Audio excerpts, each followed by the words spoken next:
हाजी अमीन से शुरू करेंगे। पहला सवाल है और ये बताएंगे कि किसी को मुस्कुराता देखकर क्या पढ़ना चाहिए।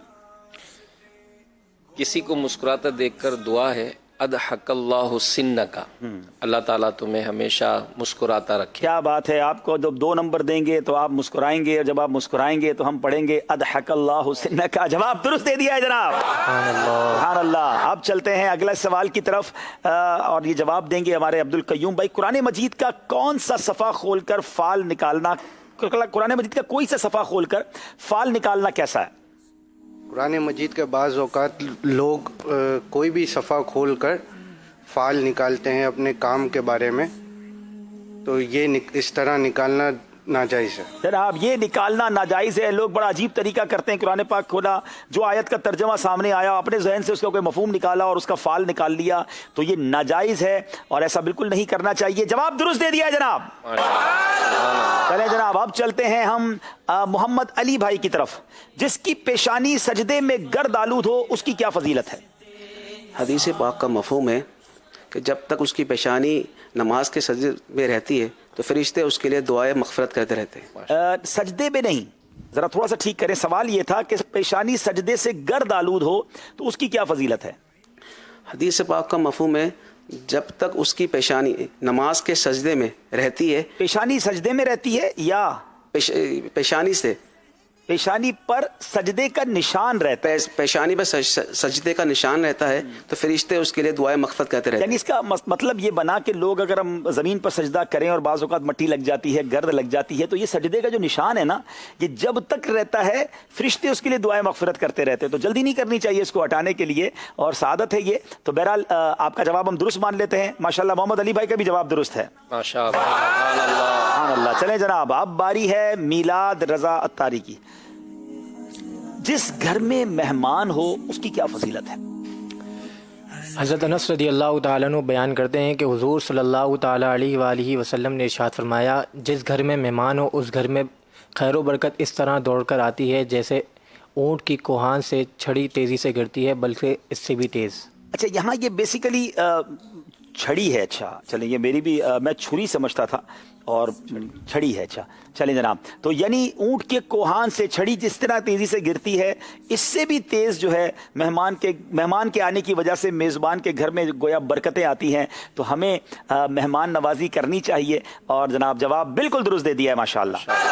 ये भी जवाब दुरुस्त हो गया। फिर चलेंगे हाजी अमीन की तरफ। मस्जिदों की तामीर करना कैसा है और किसकी सुन्नत है? मस्जिदों की तामीर करना ये आला इबादत है और सुन्नत अंबिया अलैहिमुस्सलाम है। क्या बात है जनाब। क्या दावत इस्लामी भी मस्जिदों की तामीर करती है और कितना करती है, कुछ बताइए। अल्हम्दुलिल्लाह तकरीबन 650 से ज़ायद मसाजिद जो है वो सालाना दावत इस्लामी का एक शोबा है खुदामुल मसाजिद, और इसके तहत जो है ये मसाजिद की तामीर का सिलसिला है। और यहाँ ज़ाहिर मदनी चैनल के नाजरीन हैं और सोसाइटीज़ और नई नई तामीरात आप लोग करते रहते हैं, प्लॉट्स बुक कराते हैं, लेकिन वहाँ पर मसाजिद का एहतिमाम नहीं होता। अल्हम्दुलिल्लाह दावत इस्लामी के तहत ये शोबा कायम हुआ। मैं आप सबको भी दावत देता हूँ कि अगर आपके इलाके में मस्जिद नहीं है तो आप इन हमारे शोबे के इस्लामी से रब्ता करें ताकि मिलकर इसकी कोई जगह देखी जाए, फिर जगह तायुन हो, फिर उस पर मस्जिद कायम हो। तो यहाँ अब्दुल हबीब भाई से अर्ज़ करूँगा कि माशाल्लाह आपका भी एक अंदाज़ देखा, अमीर सुन्नत ने तरगीब दिलाई। आपके वालिदैन दुनिया से गए तो आपने उनकी इसाले सवाब के लिए मस्जिद बनाई। अल्लाह अकबर। देखे ना, ये पहले तो ये हदीस पाक है, अभी ने सुन भी लिया कि अंबिया का तरीका। फिर हदीस पाक का मजमून है जो अल्लाह के लिए मस्जिद बनाता है, अल्लाह उसके लिए जन्नत में घर बनाता है। तो वालिदैन के लिए, मरहूमीन के लिए इससे बेहतरीन गिफ्ट क्या होगा? क्योंकि वालिदैन से ज़्यादा किससे लगा होता है, लेकिन इंसान एक लिमिट होती है ना। एक हद तक रोज़ इसाले सवाब करता है, जब इंतकाल होता है तो रोज़ याद आती है, फिर हफ्ते में करता है, फिर जुम्मे को कब्रिस्तान चला जाता है। लेकिन मस्जिद बना दी अम्मी अब्बू के नाम पर तो रोज़ सजदे होंगे, क़यामत तक होंगे और रोज़ उनके अकाउंट में गोया सवाब जा रहा होगा। तो मैं तो ये समझता हूँ कि बेटे की तरफ से माँ बाप के लिए ये बेहतरीन तोहफा है। जितने नाजरीन मुझे देख रहे हैं ना, जिनके वालिदैन, दादा दादी, नाना नानी, अच्छा वालिदैन नहीं भी गए, ये लोग अजीब समझते हैं कि जिसका इंतकाल हुआ उसी के नाम पे मस्जिद बनाई जा सकती है। जब हम जिंदगी में रहते हुए लोग अपने बच्चों के लिए घर बना देते हैं, भले बड़े होंगे तो काम आएगा, तो क्या मरने के बाद और दुनिया में सवाब नहीं चाहिए? तो अभी से मस्जिद बना दें। अल्लाह ने दिया है तो यार ये मेरे बेटे के नाम की मस्जिद, ये मेरी बच्चों की अम्मी के नाम की, ये वालिद की, ये वालदा की। तो दावत इस्लामी 650 के करीब साल की मस्जिदें बनाती है। जितनी मस्जिदें बढ़ेंगी इंशाअल्लाह नमाजी बढ़ेंगे। بڑھیں گے اور قیامت تک یہ چلیں جناب. ذہنی آزمائش کی برکت سے ہمیں بہت ساری چیزیں بھی سیکھنے کو ملتی ہیں. عبدالقیوم بھائی کی طرف چلیں گے. حضرت وہب بن منبہ رحمۃ اللہ تعالی علیہ حسد کی تباہ کاریوں سے متعلق کیا فرماتے ہیں؟ حضرت وہب بن منبہ رحمۃ اللہ تعالیٰ علیہ فرمایا کرتے ہیں کہ حسد سے بچو، کیونکہ یہ وہی پہلا گناہ ہے جو آسمان پہ کیا گیا، اور یہی پہلا گناہ ہے جس کی وجہ سے زمین میں پہلی دفعہ نافرمانی ہوئی. اللہ اکبر. یہ ویسے کمال کی بات ہے کہ فرمایا حسد سے بچو، یہ پہلا گناہ ہے جس کے ذریعے آسمان میں اللہ تعالیٰ کی نافرمانی کی گئی، اور یہی پہلا گناہ ہے جس کے ذریعے زمین میں اللہ تعالیٰ کی نافرمانی کی گئی. غالباً یہ وہی اشارہ ہے حضرت آدم علیہ السلام کو جو سجدہ نہیں کیا شیطان نے، تو آسمان پر بھی پہلا گناہ اور زمین پر آ کر قابیل اور حابیل کے درمیان جو معاملہ ہوا اور بھائی نے بھائی سے جو حسد کیا، تو یہ حسد کتنی بری بیماری ہے. اللہ پاک مجھے اور آپ کو محفوظ فرمائے. جواب درست دے دیا جناب. آپ چلتے ہیں تیسرے اسلام بھائی کی طرف. محمد علی بھائی، اگر کوئی کسی کو جعلی نوٹ دے جائے تو اسے کیا کرنا چاہیے؟ چلیں بھائی تاجروں ذرا غور سے سن لیں.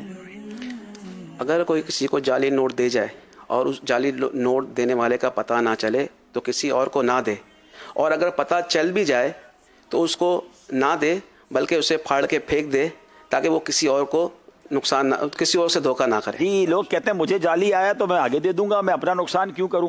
یہ آگے بھی نہ دیں اور اس کو بھی واپس نہ دیں. بلا کے بتا تو دیں اسے جو بھی آپ نے کلیم کرنا ہے، لیکن اس کو پھاڑیں تاکہ یہ کسی اور کو دھوکے میں نہ جائے. تو سبحان اللہ، یہ تفسیر قرآن صراط الجنان میں اس طرح کے ٹاپک ہیں. یہ تفسیر قرآن میں یہ معاملہ موجود تھا جو انہوں نے پڑھ کر ہمیں بتایا. تو جواب درست دے دیا جناب محمد علی بھائی نے، ماشاءاللہ. جناب احمد میلاد رضا بھائی، آپ سے سوال یہ ہے کہ یہ بتائیے اللہ عز و جل کی نعمت پر خوش ہونے کا کیا حکم ہے؟ یاد رہے اللہ عز و جل کی نعمت پر خوش ہونا یا تو تکبر شیخی کے طور پر ہوگا تو یہ برا اور کفار کا طریقہ ہے، یا شکر کے طور پر ہو تو یہ اچھا اور صالحین کا طریقہ ہے، بلکہ حکم الہی ہے. جناب نعمت پر خوش ہونے کا انداز بھی ہوتا ہے. اگر وہ فخر کے لیے ہے، پراؤڈ کے لیے ہے، تکبر کے لیے ہے، تو یہ تو کفار کا طریقہ ہے. اللہ کی نعمت پر خوش ہونا ہے شکر کے انداز میں، عاجزی کے انداز میں. سبحان اللہ. یہ بھی تفسیر قرآن صراط الجنان میں یہ موضوع موجود ہے. جواب درست دے دیا ہے جناب. حاجی امین سے سوال ہے، وہ کون سی 4 چیزیں ہیں جو انسان کو سردار بنا دیتی ہیں؟ علم ہے، ادب ہے، امانت ہے. ایک چیز اور رہ گئی ہے، علم، ادب، سخاوت، سچائی.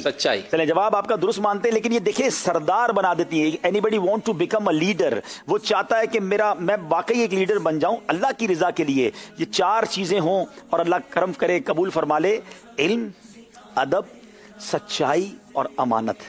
اب ذرا غور کر لیں، جو لیڈر بننے کے شوقین ہیں، سردار بننے کا خیال رکھتے ہیں، یہ چیزیں ہیں: علم ہے، ادب ہے، سچائی ہے، امانت ہے. اللہ پاک ہم سب کو ان تمام نعمتوں اور ان تمام عادتوں کا پیکر بنا دے. جواب درست دے دیا جناب. چلتے ہیں ہم اپنے عبدالقیوم بھائی کی طرف. آخری سوال ہے اور یہ سوال علم نور ہے سیگمنٹ کا ہے، اور یہ بڑا پیارا سوال ہے کہ زکوٰۃ فرض ہونے کی کتنی اور کون کون سی شرائط ہیں؟ زکوٰۃ فرض ہونے کی 6 شرائط ہیں. نمبر 1 نصاب ہونا. نمبر 2 نصاب اسے قبضے میں ہونا. نمبر 3 نصاب دین سے فارغ ہو. اور نمبر 4 نصاب پر سال گزر چکا ہو. نمبر 5 نصاب اس کے قبضے نصاب صحیح کہہ رہے ہیں، اس کے قبضے میں ہو جی. اور آخری اور نصاب اس کا نصاب نامی ہو. جناب یہ ویسے مشکل سوال تھا اور انہوں نے تقریباً صحیح جواب دے دیا. میں اس کو ریپیٹ کر دیتا ہوں تاکہ یہ پتہ چلے کہ زکوٰۃ فرض ہونے کی کتنی اور کون کون سی شرائط ہیں. یہ ٹوٹل جو لکھی ہیں کتابوں میں یہ 5 شرائط ہیں. یہ فیضان زکوٰۃ کتاب میں موجود ہے. نصاب کا مالک ہونا، پہلے تو وہ نصاب کا مالک ہو، جو بھی شرعی نصاب ہے اس کی ایک اماؤنٹ ہے پرٹیکولرلی، اس کا وہ مالک ہو. پھر یہ نصاب نامی ہو. نمبر 3 نصاب اس کے قبضے میں بھی ہو. نمبر 4 جو نصاب ہے یعنی وہ جو پرٹیکولر اماؤنٹ یا جو بھی چیز ہے وہ اس کی حاجت اصلیہ سے زائد ہو. نمبر 5 निसाब जो है वो कर्जे से फारिग हो, यानी ऐसा ना हो कि उसके ऊपर कर्जो ज्यादा हो। तो जो इसका मतलब ये हुआ कि कर्ज ना हो जिसका मुतालबा बंदों की जानिब से हो, यानी अगर वो कर्ज अदा करेगा तो निसाब ही नहीं बचेगा, तो वो निसाब कर्जे के अलावा हो। और छठी बात ये कि उस पर 1 साल गुजर जाए। ये इस तरह सडनली इतनी स्पीड में ज़कात को आप समझ नहीं पाएंगे, मगर इस जवाब से ये हाईलाइट तो हुआ ना कि सब चीज़ें मुझे मालूम होनी चाहिए। तो मकतबतुल मदीना की बड़ी शानदार किताब है फैज़ान ज़कात। तो जब ज़कात फ़र्ज़ है, अल्लाह ने माल दिया है, तो उसका इल्म भी सीखना ज़रूरी है। तो उस किताब को हासिल करें। जवाब मोहम्मद अली भाई ने दुरुस्त दे दिया है जनाब, अब्दुल कयूम भाई ने। जी। अब चलेंगे हम हमारे मोहम्मद अली भाई की तरफ। कान में अगर खुद पानी डाला तो रोजे का क्या हुक्म है? अगर कान में पानी चला गया तो रोज़ा नहीं टूटेगा, अगर खुद भी पानी डाला तो रोज़ा नहीं टूटेगा। जनाब जवाब दुरुस्त दे दिया है, माशाअल्लाह। अब चलते हैं हम अपने मिलाद रजा भाई की तरफ। वो कौन सी 4 चीजें हैं जो इंसान को, अच्छा ये तो हो गया। चौथा सवाल, ज़कात किस पर फर्ज है? ज़कात का हमने एक मसला तो सीखा, अब फर्ज किस पर है जरा ये पूछते हैं हम मिलाद रजा से। ज़कात हर आकिल बालिग मुसलमान आज़ाद पर फ़र्ज़ है जो जिस पर शराइत पाई जाए। जनाब ज़कात देना हर उस आकिल बालिग और आज़ाद मुसलमान पर फ़र्ज है जिसमें शराइत पाई जाए। शराइत आपने अभी सुन ली, ठीक है ना, लेकिन आकिल हो, अकल वाला हो, पागल ना हो, बालिग हो और आज़ाद मुसलमान हो, गुलाम ना हो, ठीक है, और उस पर ये शराइत पाई जाएं तो फिर ज़कात फ़र्ज है। सुभान अल्लाह, जवाब ये भी दुरुस्त दे दिया है। नाज़रीन तैयारी बड़ी अच्छी लग रही है, गलती अभी तक किसी ने नहीं की है। इल्म नूर है सेगमेंट कंप्लीट हुआ और आइए देखते हैं स्कोर बोर्ड हमें क्या बता रहा है। जी